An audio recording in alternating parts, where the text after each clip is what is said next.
В мессенджере Telegram мы видим очередной примитивный лохотрон, который предлагает вам заработать на межвалютном криптоарбитраже.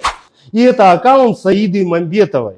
Посмотрите вот на эту фотографию. Девушка держит в руках удостоверение личности, которое не настоящее. Мы проверили по ИИН, такого удостоверения личности нет. Обратите внимание, что девушка в платке. Это делается для того, чтобы вызвать у вас больше доверия. Посмотрите на следующее фото. Здесь якобы девушка держит в руках некое свидетельство об аккредитации от министерства.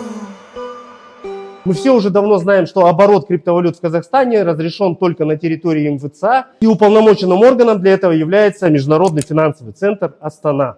Само непосредственное предложение о заработке примитивно, и мы уже не раз это проходили.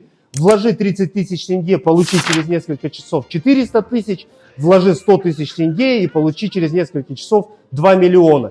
У меня всегда возникает вопрос, почему вот в такие лохотроны не стоят в очереди наши миллиардеры, которые бы с удовольствием приумножили свой капитал в десятки раз за несколько часов.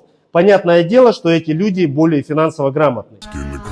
Для того, чтобы начать так называемую работу, вам предлагают внести свой вклад на карту казахстанского дропера.